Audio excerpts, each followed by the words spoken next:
¿Tiene Europa capacidad de competir en la nueva economía? Si nos comparamos con el mercado estadounidense, pues podemos competir con el mercado estadounidense. Bueno, técnicamente no, porque el mercado estadounidense es el mejor mercado que existe en el mundo. Las interacciones sociales van a seguir pasando. Si no creamos el espacio para que esas interacciones sociales maduren, se constituyan, pues a lo mejor sustituimos la interacción social con un bot de chat. ¿Cómo trabaja mejor la inteligencia artificial? ¿Qué sistema? Es difícil decir cómo trabaja mejor. Yo creo que la inteligencia artificial lo que nos va a permitir hacer es eliminar tareas repetitivas y tediosas para un humano y permitirnos a los humanos hacer lo que hacemos mejor, que es ser humanos. Tal vez la pregunta es si es que nos hemos formado como humanos o nos hemos formado casi como máquinas. Pues a lo mejor nos hemos formado un poquito como máquinas. Yo creo que eso es lo que hay que cambiar. ¿Tiene sentido esa idea de hacer tecnología soberana? ¿Es la tecnología algo que genera defensibilidad para un país o para una región? Fua, preguntó. Bienvenidos y bienvenidas un día más a La Trastienda, el podcast en el que intentamos mirar detrás del mostrador corporativo y acercarnos a la realidad de lo que está pasando en las empresas y lo que está pasando en el mundo para intentar formarnos una opinión lo más sensata posible y poder redirigir nuestros perfiles en esa dirección. Yo soy Juanjo Mestre, CEO y cofundador de Decycle, y hoy vamos a ir directos, con cierta fortuna por quien nos visita, a la entrevista. Así que vamos con ello. Pues así las cosas, hoy tenemos la suerte de recibir en el estudio a Paulo Rodríguez.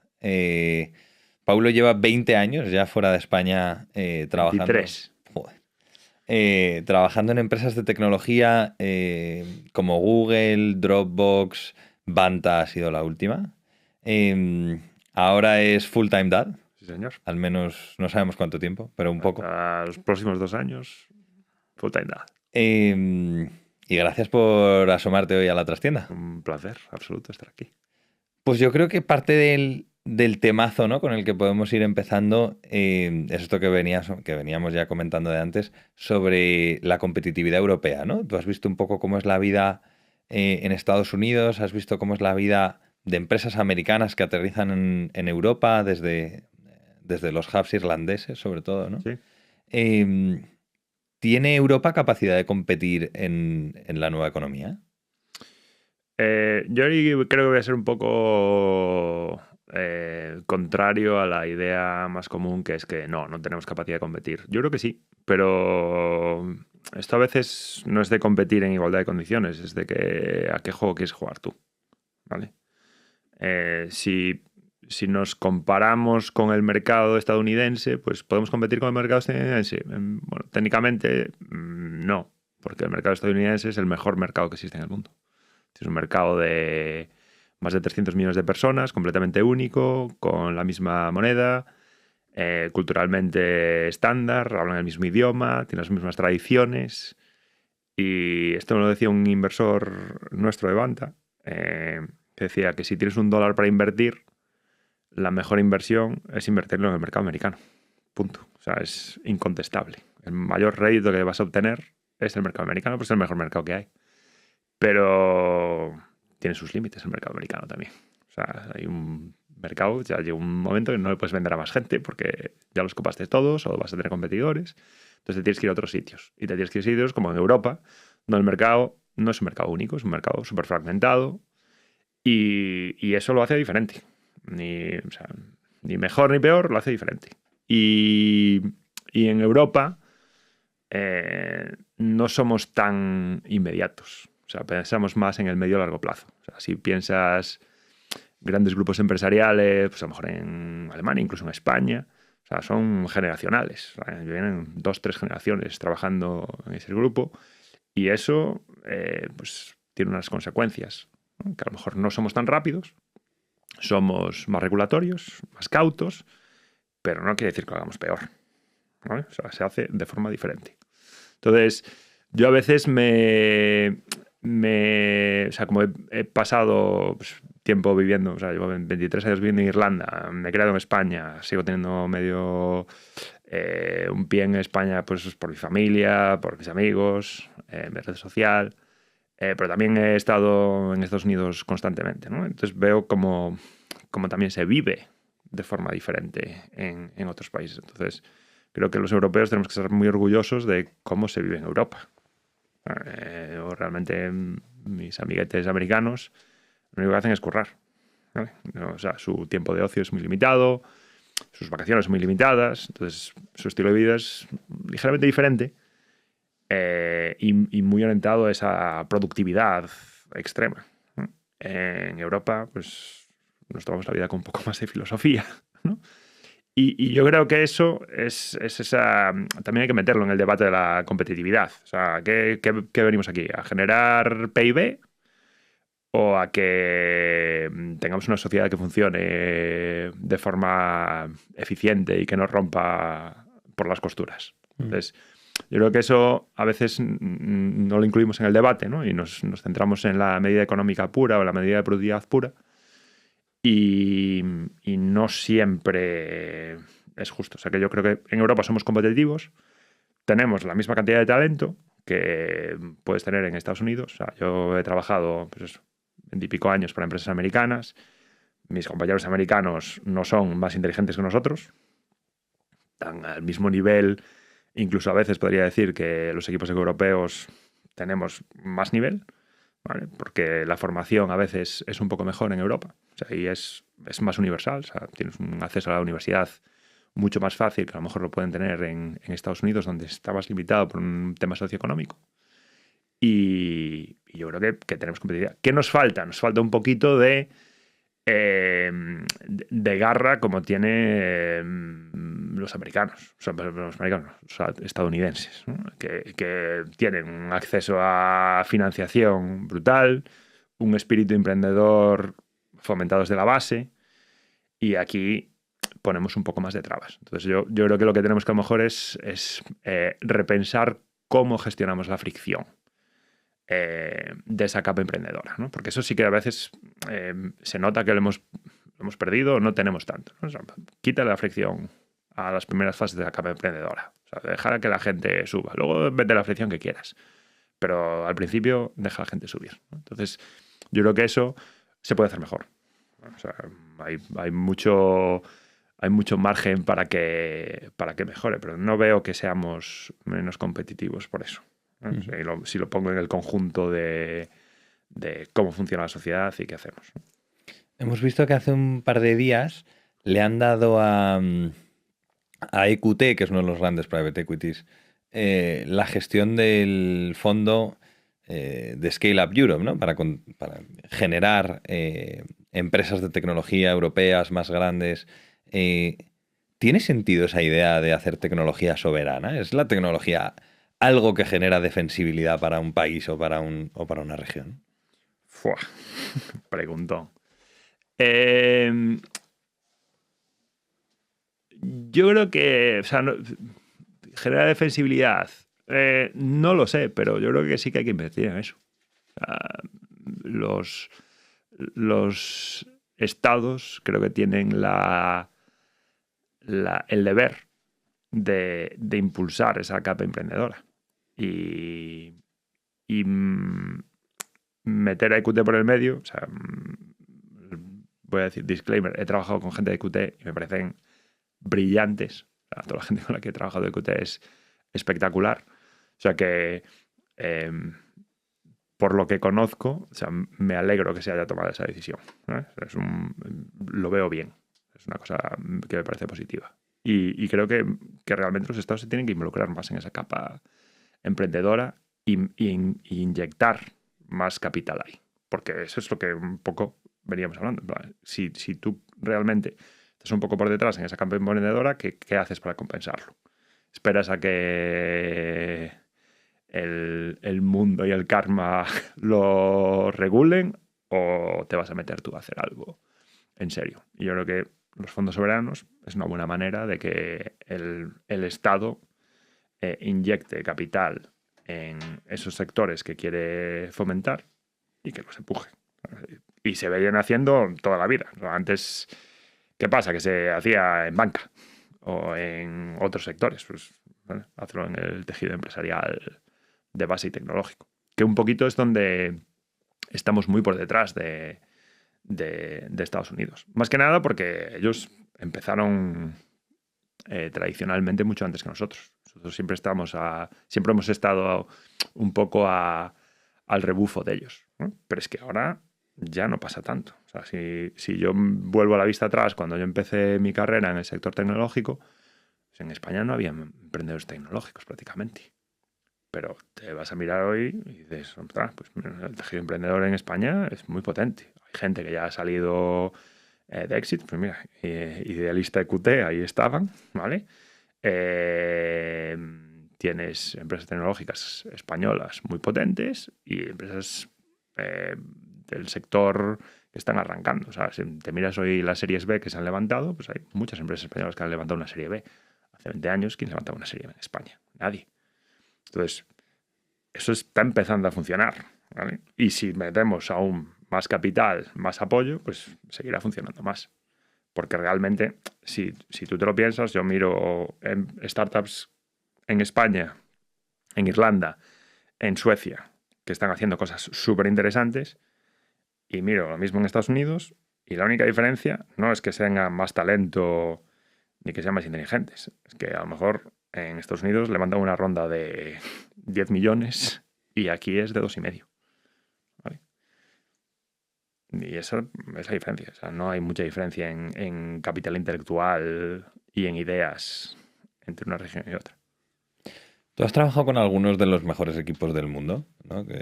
Estilo Google, ya tengo Dropbox, Banta. ¿Qué tienen los equipos top tier mundial? Yo creo que tienen un par de cosas que los hacen diferentes. La primera es líderes top. ¿Vale? O sea, necesitas tener líderes extremadamente buenos y casi diría un poco desprendidos, ¿no? de su ego y de su foco personal, ¿no? O sea, los mejores líderes que he tenido realmente pensaban en el largo plazo, en el equipo, en la organización y un poco menos en ellos mismos, ¿no? Eso venía después. A ellos, obviamente, si el equipo iba a hacerlo bien, iban a ganar dinero, pero tenían ese foco en que el equipo creciera, ¿no? O sea, un poco el hacer que esto crezca más que yo lo puedo hacer crecer. Eso para mí es lo primero. Lo segundo es capacidad intelectual. Gente que sea realmente inteligente, que sea muy espabilada y que tenga la capacidad de procesar información de manera muy eficiente, ¿vale? Y eso creo que es muy importante, ¿no? Que tengas esa capacidad intelectual muy potente. Y lo tercero, que para mí ha sido, o sea, he observado en estos equipos espectaculares, es la diversidad. Y la diversidad en todos los sentidos, ¿no? Diversidad o sea, en todos los aspectos que tú puedes entender, ¿no? Género, sexo, ideas. ¿Por qué? Porque esa diversidad hace que las ideas se complementen. Si tú tienes un equipo que tiene un líder que empodera al equipo, que le permite hacer cosas interesantes, que le da un poco de mano libre y no le dice, no, tienes que ir por aquí, solo puedes hacer así. Y tienes un equipo diverso, que tiene muchas ideas, donde tú vas cogiendo estas partes que vienen de sitios muy diferentes, porque la gente lo mira de forma muy diferente, ese problema, y tú vas cogiendo piecitas de eso y te montas un puzzle, ahí es cuando vas a encontrar unas soluciones espectaculares. Y yo eso lo he vivido en primera persona. O sea, esos equipos que les das un poco de manga ancha y de repente vuelven con una solución que no es la que tú pensabas que iban a tener y dices, pues no tengo ni puñetera idea de dónde ha salido esto, pero es la bomba, vamos a hacerlo. Entonces, eso para mí es fundamental. Esos líderes que no están enfocados en ellos mismos, esa diversidad y la capacidad intelectual. Tal vez me pregunto de fondo si el sistema educativo europeo alimenta ese tipo de perfiles, de eso que decías, curiosidad intelectual, ¿no? Capacidad de aprendizaje, incluso capacidad de aprendizaje autónomo, ¿no? Y en mi exposición a muchos centros educativos tal vez me encuentro una mentalidad un pelín contraria. Sí, lo entiendo. Yo creo que esto, claro, es una cuestión de que es primero el huevo o la gallina, ¿no? Esto es algo que alimentamos o que nacemos así. Yo creo que sí, que hay cierta parte del sistema educativo que es reglado y estricto y que no fomenta eso. Sin embargo, tu educación no es solo cuando vas al colegio. Tu educación es todo lo que pasa en tu vida. Y entonces yo creo que ahí es la diferencia. Podría ser podría ser el sistema educativo un poco más flexible y darte más espacio. Sí, especialmente el español, que es en el que yo me eduqué, es bastante estricto y estructurado. Pero ¿qué pasa? Que si tú eres una persona inteligente, abierta, vas a ver pues, que tienes oportunidades en otras cosas, ¿no? Donde vas a aprender esas otras habilidades de curiosidad, de investigar, ¿no? Que también lo vas a aprender en la estructura del sistema. O sea, pero a lo mejor vas a desarrollar un poquito menos que en otros sistemas educativos que son más orientados a los objetivos. Pero sí, yo creo que eso yo personalmente, o sea, hablo de mi experiencia personal, una realización para mí curiosísima es cuando o sea, mi primer trabajo fue en Oracle. Salí de la universidad, me fui a Irlanda, me puse a trabajar en Oracle, que era una empresa de 50.000 personas de aquellas. Y yo parecía Paco Martínez Soria en 20 para Alemania Web. En plan, joder, ¿qué es esto? O sea, hay 50.000 personas, ¿qué están haciendo? ¿Qué es un departamento de contabilidad? ¿Por qué hay 500 personas aquí haciendo contabilidad? ¿Qué pasa aquí? ¿Cómo funciona esto? Y claro, yo no sabía cómo funcionaba aquello, ¿no? Pero tuve la curiosidad también de, joder, pues voy a averiguar cómo funciona esto. Me ponía a hablar con la gente y yo cada vez que iba a la cantina ya a comer, hablar con la gente, ¿y tú qué haces? ¿Y por qué lo hacéis así? ¿Y cómo funciona esto? Entonces, tú alimentas también esa curiosidad, ¿no? Pero he de decir que mi salida del sistema educativo fue como, aquí tienes tu patrón y hazlo, pero luego lo complementé con mi propia curiosidad innata y realmente yo ahí es donde desarrollé mi carrera. Si yo no llego a ser una persona curiosa, pues hubiera hecho otras cosas diferentes, posiblemente. Tal vez sumamos curiosidad, ¿no? A esa capa Sí, del aprendizaje. la curiosidad es, o sea, alimentar esa curiosidad para mí es clave. ¿Tienen espacio las empresas españolas para dar esa libertad, esa manga ancha? O tal vez es un poco utópico, ¿no? Es decir, porque luego todos miramos a Google, ¿no? Y decimos, no, bueno, pero es que es Google, ¿no? Y en Google hacen las cosas como quieren, pero aquí en una empresa cárnica de Tarancón, donde hay también 2.000 personas trabajando, miramos a Google casi como si fuera un universo diferente. Sí. ¿Tienen capacidad? Yo creo que sí. Esto es una cuestión de querer tener capacidad, no es una cuestión de... o sea, te vino impuesto por el ayuntamiento, ¿no? O sea, si tú quieres hacer esas cosas, las puedes hacer. ¿Qué pasa? Que lo que tienes que tener en cuenta es si eso está en tu ADN o no está en tu ADN, ¿vale? O sea, lo que no puedes pretender es que una empresa de manufactura que lleva haciendo las cosas de la misma manera durante 50 años se comporte como Google mañana. Es un proceso de cambio que tú tienes que gestionar, ¿vale? Y que tienes que introducir pues, esos cambios, estructurarlos, pero puedes hacerlo perfectamente. O sea, yo no veo un impedimento, no hay una barrera física que te impida llegar a eso. Eso sí, vas a tener que cambiar las formas de hacer cosas.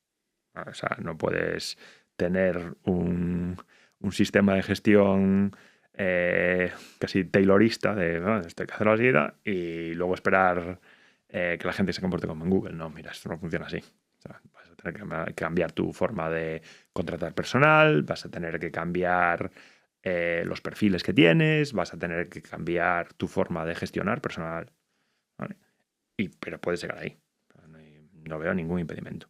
Y de hecho se ve, o sea, yo veo hoy cualquier startup española y no hay una diferencia en el sistema de gestión moderno que tiene un Google o un Dropbox.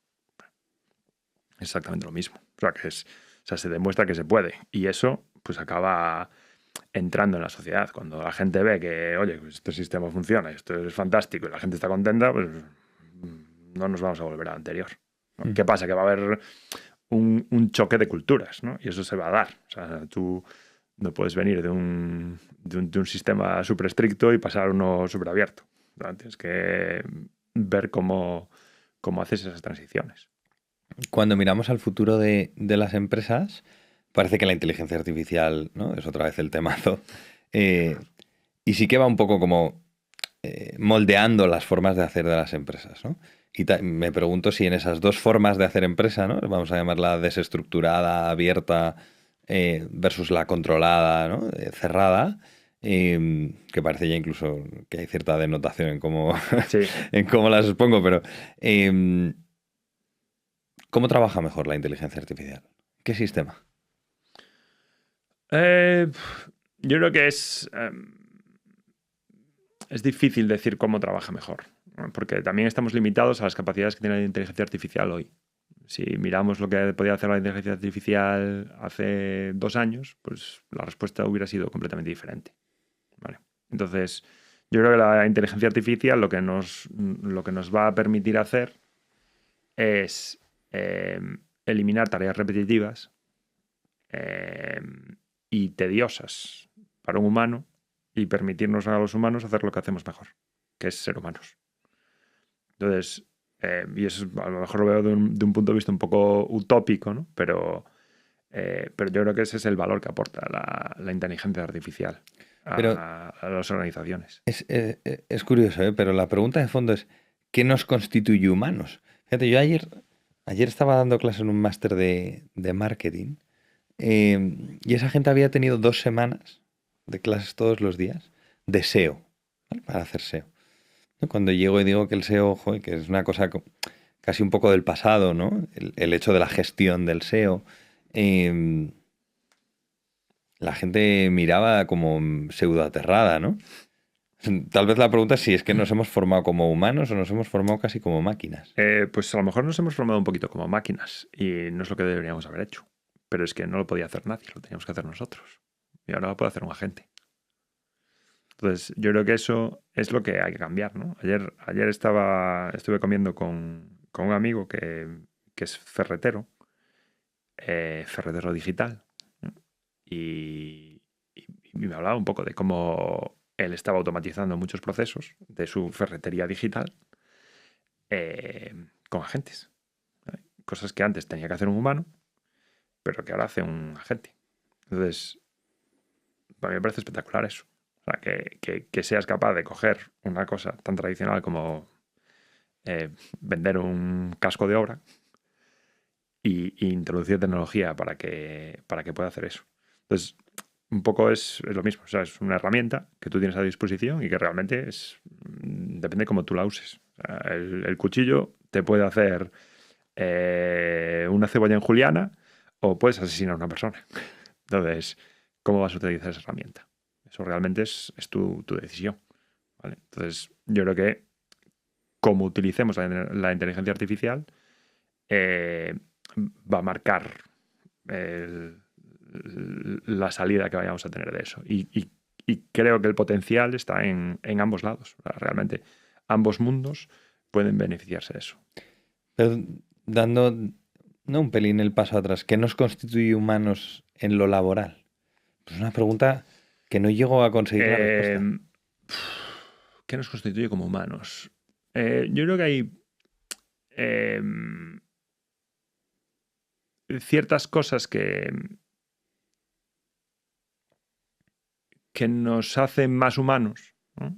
Que es ese espíritu de curiosidad, la interacción con otros, ¿no? La conexión entre personas. Y creo que eso es, por ejemplo, en algo que yo he hecho durante muchos años, que es ventas, eso es clave. O sea, tú realmente le compras a otro ser humano con el que conectas.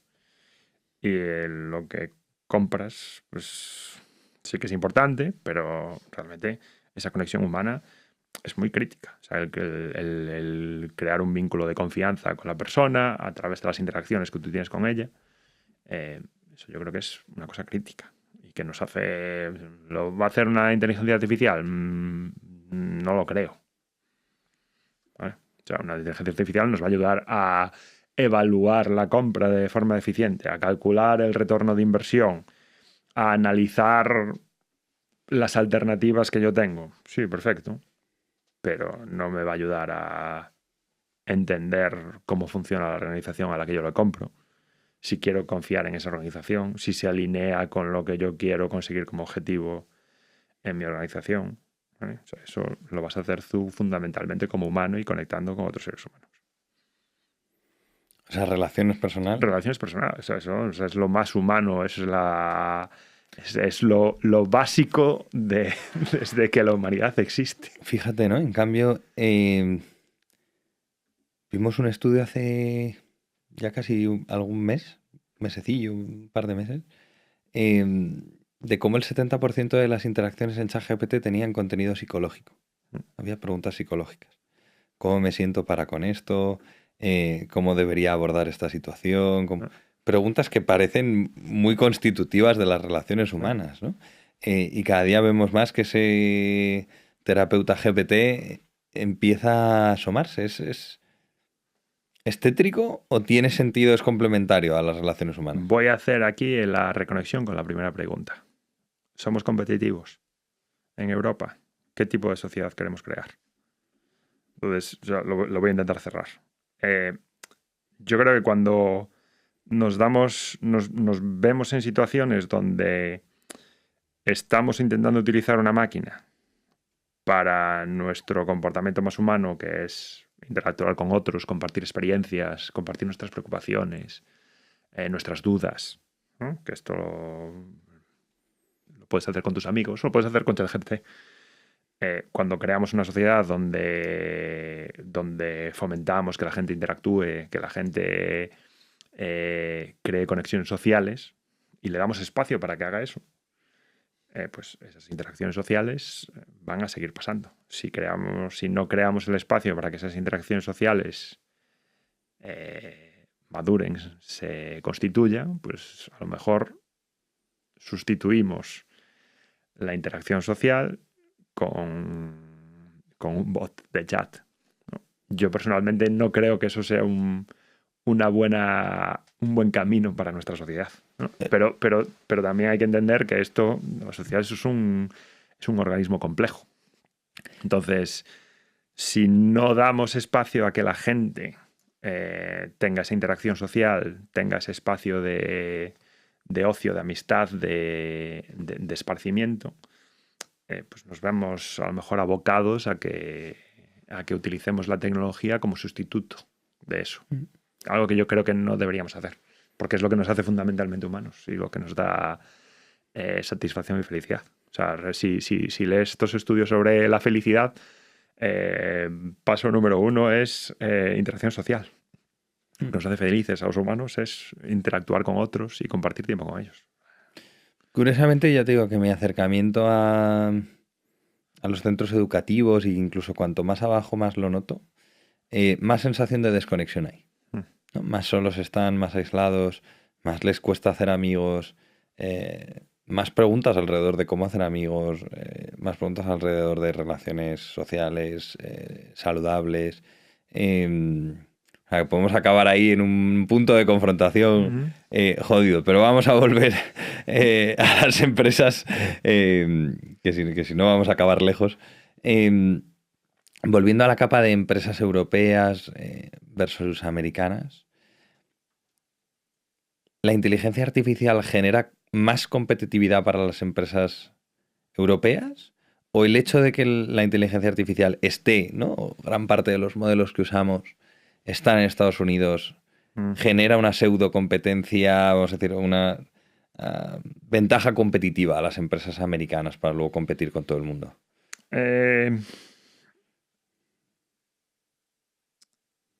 Creo que les genera una ventaja competitiva en el sentido en que las empresas americanas tienen acceso al mejor mercado del mundo de primeras.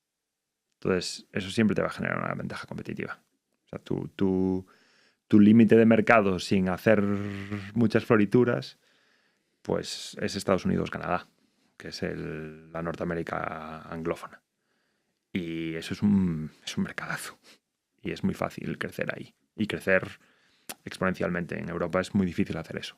O sea, no podemos hacer eso. Entonces, esa es la base. O sea, de primeras tienes un mercado mucho mejor. Inteligencia artificial, sí o no, es irrelevante, pero o sea, tienes un mercado mejor. Yo creo que la inteligencia artificial, la mayoría de los modelos realmente vienen de Estados Unidos. En Estados Unidos tienen una inversión brutal y están realmente apostando por ello. Y sí que les va a generar una ventaja competitiva. ¿Vale? ¿Qué pasa? Que como todos los mercados globales, te vas a tener que venir a vender a Europa en algún momento. Y ahí las empresas europeas y las empresas americanas van a competir en igual de condiciones en el mercado. Pero a nosotros nos va a resultar un poco más difícil competir con las empresas americanas. Yo creo que mayormente porque nuestro mercado es mucho más complicado. O sea, un crecimiento exponencial en un mercado europeo es complejo. Porque arrancas, cógete un Mistral, arrancas en Francia y puedes crecer exponencialmente en Francia, pero luego tienes que ir ¿a dónde?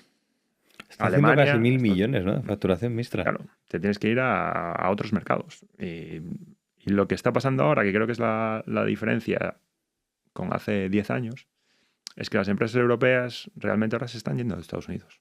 O sea, se han dado cuenta que en cuanto tienen un poco de tracción en Europa, el siguiente mercado no es el otro país europeo, es Estados Unidos, que es el mercado bueno, realmente. Entonces ahí creo que estamos copiando a las empresas americanas de una forma bastante interesante, creo yo.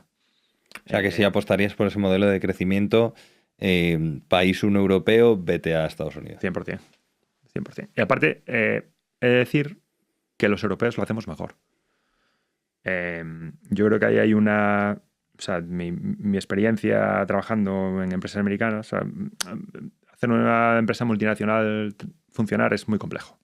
Y es un problema físico. O sea, es un problema...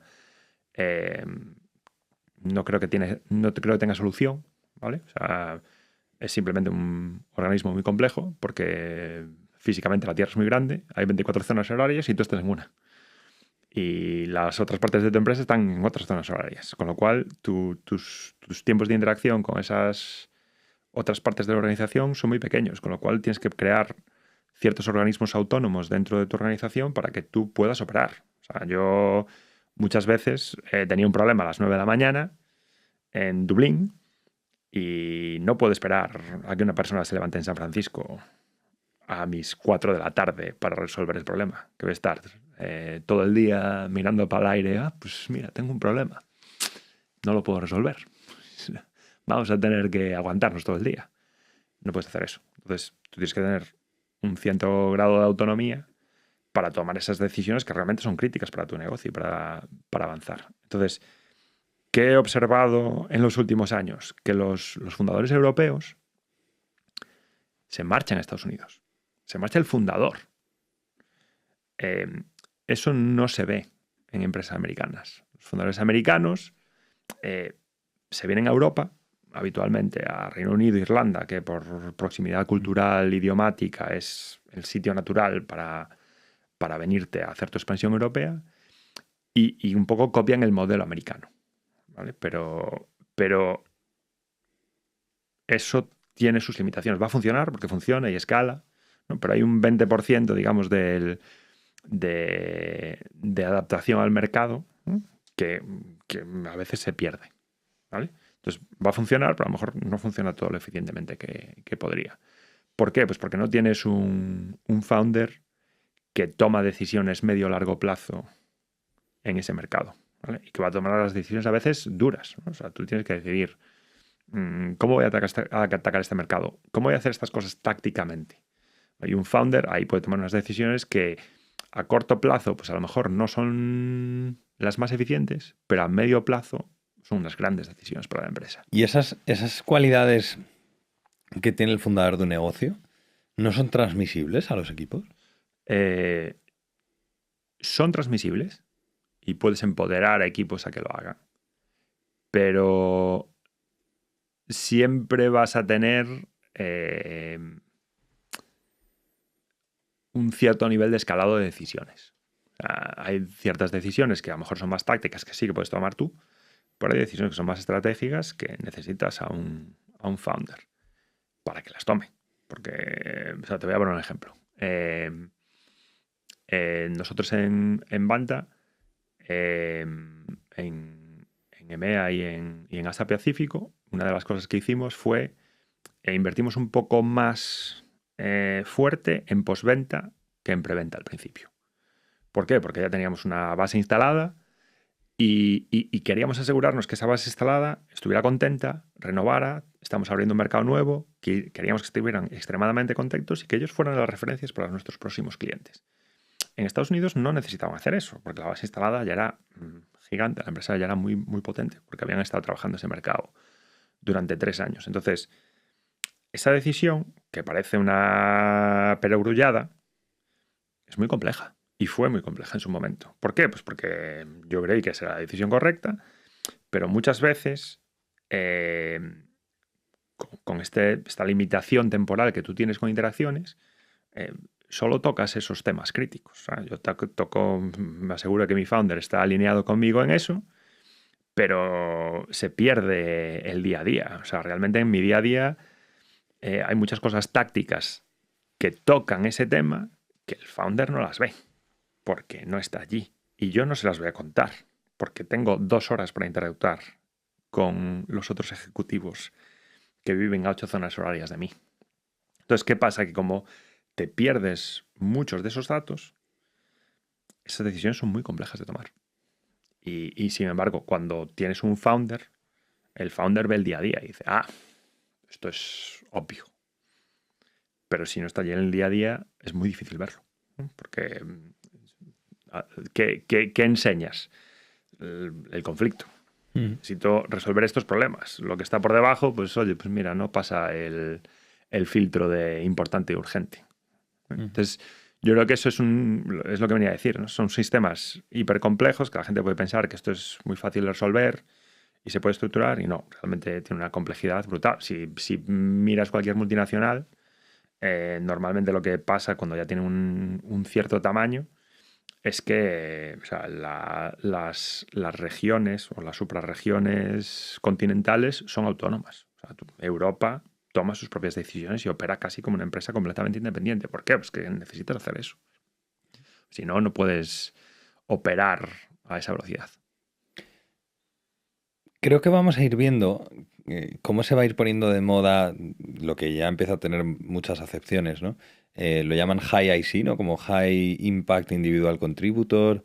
Yo lo llamé en su día el Manager of One.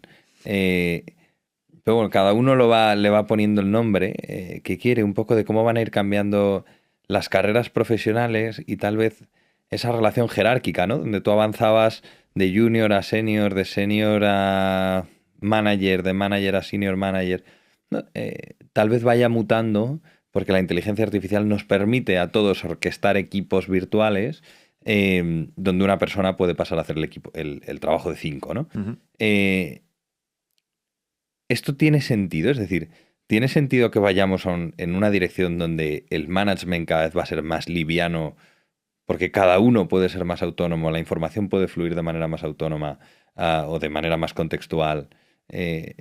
¿Vamos en la dirección de eso que ahora llamamos el High Impact Individual Contributor? Muchas cosas hay en esa pregunta. Primero te la contesto directamente. Yo creo que sí. Es inevitable que vayamos hacia ahí. Creo que vamos a o sea, la inteligencia artificial nos da la capacidad de hacer muchas más cosas y de manera mucho más eficiente. ¿Vale? y esto creo que todos los que utilizamos inteligencia artificial lo vemos de una forma u otra, que nos permite hacer cosas que antes no podíamos hacer, ¿no? Y sobre todo nos elimina trabajo manual y repetitivo que la mayoría de las veces incluso no queríamos hacer, ¿vale? Y te permite incluso estar más satisfecho con tu propio trabajo porque no tienes que hacer esas cosas tediosas, digamos, ¿no? El siguiente nivel es cómo cambia el management. Y aquí yo creo que va a cambiar mucho el management. Voy a especificarlo más. Espera. Yo creo que va a cambiar el manager, porque un manager hace management y hace leadership. Y yo creo que esto es súper importante. Y a veces la gente no separa suficiente en su labor de manager el management y el leadership. El management es la gestión de equipo y el leadership es la guía del equipo. Entonces, yo creo que un buen manager hace bien, o sea, tiene que hacer bien el management, esas tareas de gestión, de control, de asegurarse que todo está hecho, de que todos los miembros del equipo están ejecutando en las directrices que se le dan, que los objetivos se están cumpliendo. Un poco es el check the box exercise, ¿no? Pero realmente creo que el foco tiene que ir más a ese leadership, a ese liderazgo del equipo, al asegurarse de que tú estás conectando con los miembros de tu equipo, que entiendes, son seres humanos, entiendes qué les está pasando, cómo están de estado mental, ¿sabes? No eres su colega, pero tienes que entender lo que les está pasando y ver cómo los apoyas, ¿vale? Porque si una persona tiene a su hijo enfermo, pues no va a rendir en su trabajo, porque su cabeza no está ahí. Y tú tienes que entender eso. Tienes que gestionar ese equipo, ¿vale? De esa manera. Entonces, yo creo que lo que nos va a permitir la inteligencia artificial en este pequeño cambio de paradigma del manager es centrar más tiempo en leadership y menos en management, que normalmente pasa lo contrario, ¿no? Entonces, tú estás como manager, si no tienes los sistemas suficientes, pues pasas mucho más tiempo haciendo management y haciendo tareas repetitivas que aportan valor, pero que no son las que más valor aportan a un equipo de alto rendimiento. Y ahora vas a poder gastarte mucho más tiempo haciendo leadership y gestión de personas, que es realmente lo que tú tienes que hacer. O sea, un buen manager lo va a hacer. Sí, es lo más complicado. Lo más complicado es hacer eso. O sea, realmente para mí eso es lo más complejo. Pero también volvemos a lo que hablábamos antes, es lo que nos hace humanos. O sea, el tener la empatía por la gente, el entender cómo piensan, el ponerte en sus zapatos y ver, ostras, cómo está viendo esta persona el mundo. Yo no es como la veo, pero entiendo cómo se puede estar sintiendo. ¿Cómo puedo yo ayudar a esta persona o a ver el punto de vista de una forma diferente o a ayudarla a que salga de este bache en el que está o está haciéndolo súper bien, cómo lo llevo al siguiente nivel, ¿vale? Pues esas cosas, para mí, es lo que hace un buen manager y un buen líder, ¿no? Y sí, son cosas puramente humanas. A mí, la gente, ¿sabes? Cuando me decía, jo, ha sido un gran manager para mí, no me ha dicho, buah, me has hecho unos informes súper guays sacándome reportes de Salesforce. No, me ha dicho, oye, tío, me has escuchado, has entendido a dónde quería llevar mi carrera y me has dado oportunidades para avanzarla. Como manager en mi vida, nadie me ha dicho que lo he hecho bien porque hacía el check the box, pero lo tienes que hacer.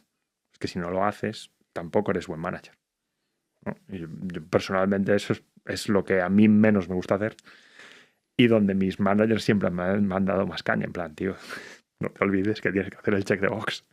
Como así. Es que a mí lo que me mola es hablar con la gente, entenderlos y ver cómo los llevo a ser mucho mejores. O sea, que para mí es la satisfacción última, ¿no? Y volvemos a la felicidad que te da la felicidad. A mí no hay mayor felicidad para mí como manager que alguien me diga, oye, me marcho y me voy a montar un equipo a esta otra empresa y, o sea, voy a hacer lo que a lo mejor haces tú. Es como, Dios, no me puedes hacer más feliz.